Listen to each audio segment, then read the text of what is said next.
update. Nawawala na po ako. Yan kasi nagmamarunong yung sumusunod sa Google Map. Punta kami, nakita kasi ako kanina cherry blossoms. Hanapin natin ang sarili natin sa punta. Charez! Ulit, ang ganda ng view nito.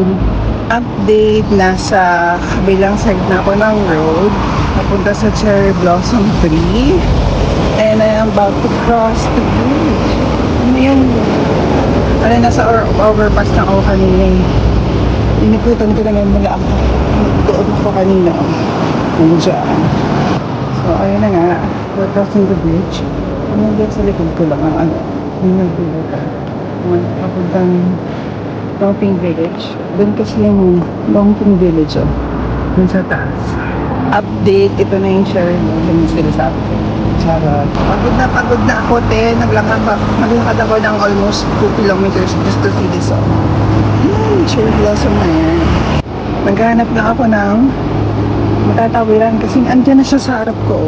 Yan siya sa harap ko talaga. Kailangan ko pa atang umikot. May nakita na akong tawiran. Pero parang mga stoplight na. Tawiran ba yun, te? Hindi pa kung gusto ko tayo dito. Gusto sa tawiran. Okay, update. Makatawid na ang bakla kasi nagtanong ako sa locals. Sabi ko, can I cross here? Sabi niya, okay.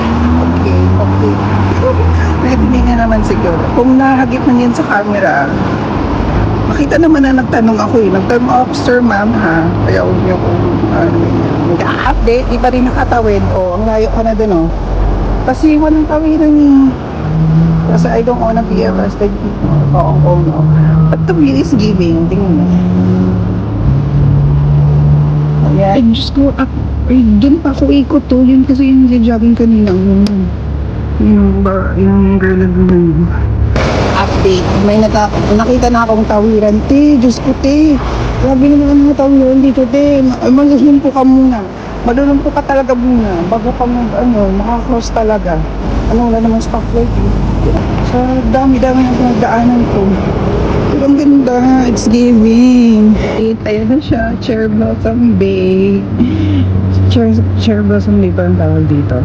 Update, ito na siya. This is the Cherry Blossom Bay.